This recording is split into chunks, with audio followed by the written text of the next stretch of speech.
you something for Christmas. That was like the worst. You can't imagine when you're trying to get something and everybody tells you no, and you know you're worthy, but because of what's happened in the past, it kind of tears you down. Seeing my little girl and not being able to buy her a house or a place where she can play. And the credit bureaus don't care. They don't care, and the collection agencies, they don't care. They just want the money. And that's what's hard about it is I don't have the money. I make a ton of money. I'm an engineer, and I can't even buy a house without the money I make. It's hard. Wow, so much suffering. Well, look, you feel helpless, and why shouldn't you, Larry? The credit bureaus keep a file on all of us, and there's absolutely nothing we can do to stop them. These credit files go wherever we go. They follow us around, no matter what we do, and they store negative information on us for up to 10 years. That long? That's a good chunk of your life. A very good chunk, yes. And with lenders, you cannot dictate which of the 3 credit reports they're going to pull when you apply for something. It is entirely up to them. You have no control how they use your credit reports or how they use your credit scores. And by the way, you have no right to a good credit report or a good credit score.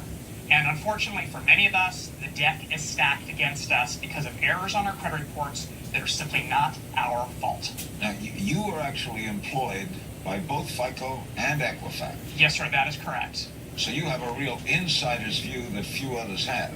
Look, when a major credit story breaks, the news media calls on me to put it in perspective for them. As a top authority in the field, can you explain what credit scores actually mean? Gladly, that's actually a great question. There are 2 main credit score brands. One is the FICO score, and one is the Vantage score. And generally, these 2 scores are going to score your credit between 300 and up to 850. And the higher your number, the less risk to credit card companies, landlords, utilities, anyone else you're doing business with. Consumers with excellent credit scores, usually around 760 or higher, are given the lowest interest rates, the highest credit limits, the lowest premiums on insurance policies. But if your score is lower, as everyone out there watching probably knows, it can quickly turn into a financial nightmare, not just for you, but also for your family. In 2016, Experian, one of the 3 national credit reporting agencies, reported in their 7th annual State of Credit report that the nation's average credit score was 673, and that's based on the Vantage Score 3.0 model, very common, that rates credit between 300 and 850. So a majority of Americans are paying through the nose for credit. Through the nose, Larry. Millions of dollars more than they would if they had a higher score. And here's how they break the scores down, Larry. Excellent credit, 750 and above. Poor credit, 649 and below. And the reality is, unless your credit is good to excellent, you're going to be losing boatloads of money because you're simply not getting the best deals that lenders have to offer. When we return, John Alzheimer will give you a free tool that instantly shows you all the money you're losing on the interest you're paying. I've worked for the post office for 28 years.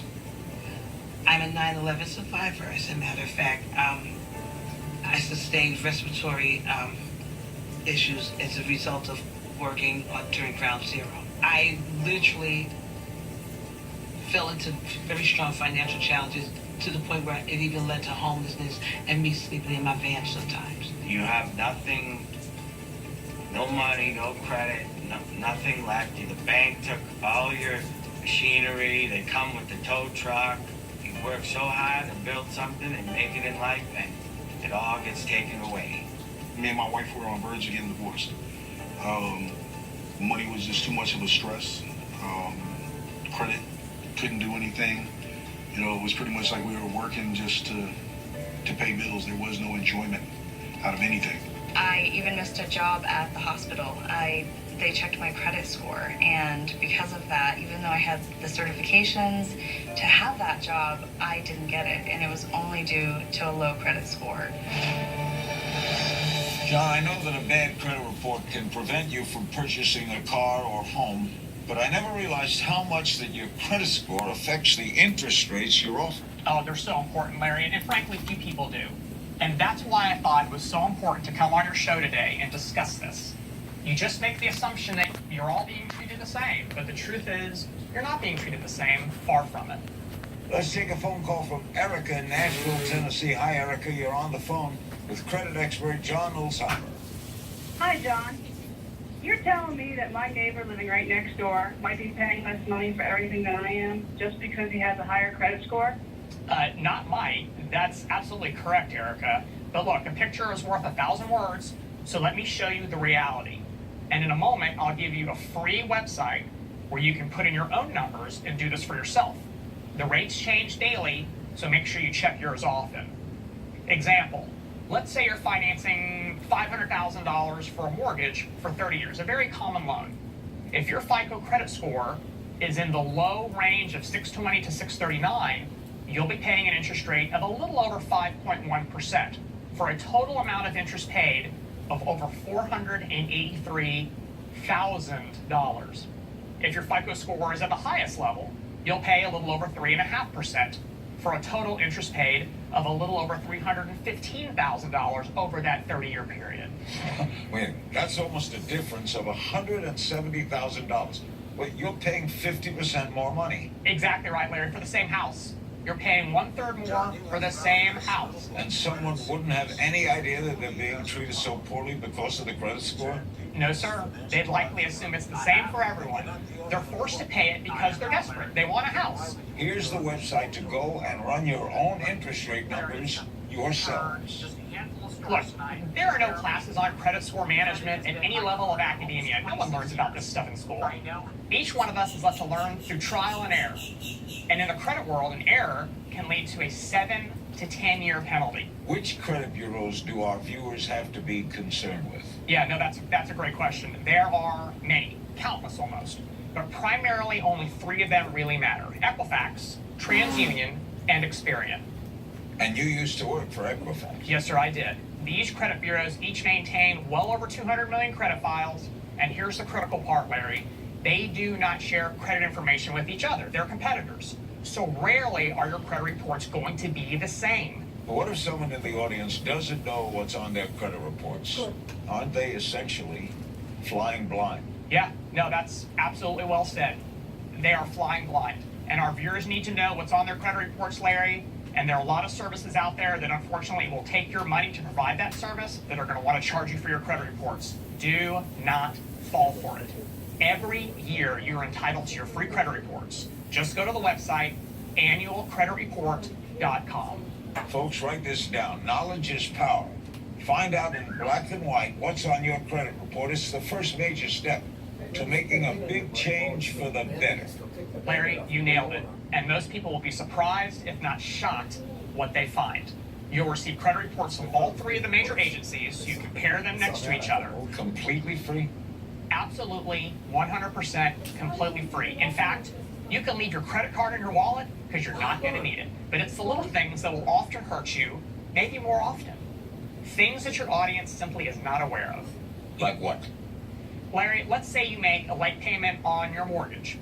If you paid just 30 days late, someone with a credit score of 780, which is a great credit score, it will take an entire 3 years to recover, and that's only if you catch up that 30-day late payment.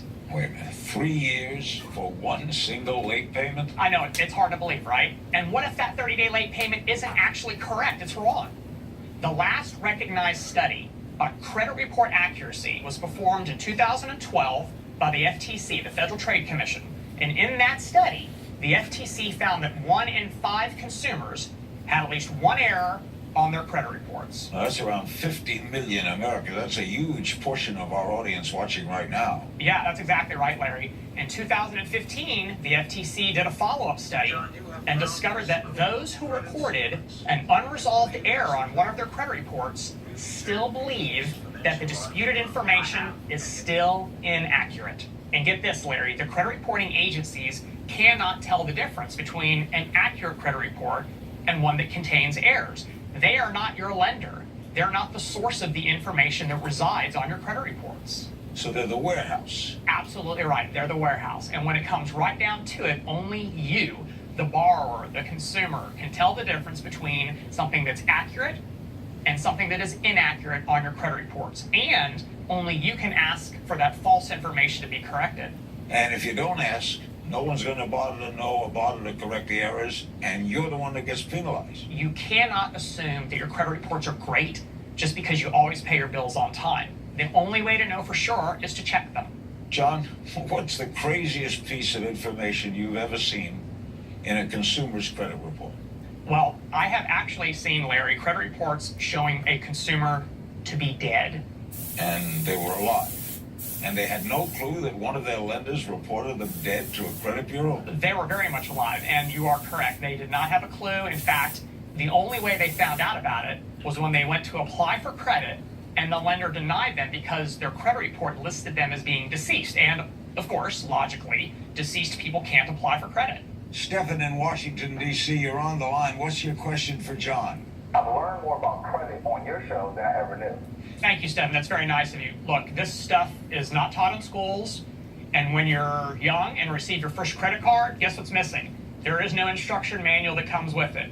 The road to maintaining good credit is filled with landmines, but it doesn't have to be that way. Well, I got to do something to get out my financial mess. So what's the solution? Stefan, there is a solution. It's real, it's affordable, and it's so simple. John, you have found this little book, Credit Secrets, that you believe has the power to really turn people's financial lives around. I have. And you're not the author of the book. I am not, Larry. Well, then why would you appear on this show talking about a book you didn't write? Larry, it's simple. You've heard just a handful of stories tonight, and there are many more. Credit has been my career, almost 26 years. I know how having bad credit can affect your family, your marriage, your health, and I want people to get the help that they need inexpensively and in a way that they can really use it for great results. And look, I have seen a lot of companies in the industry promise the so-called silver bullet, miracle solution, guaranteed instant fix. And in most cases, they're going to take your hard-earned money and you're going to get very little resolved. When I sat down and read Credit Secrets, I felt it was the answer to most people's problems. It's so simple that with a little bit of work and perseverance, anybody can do it, and I have seen the results.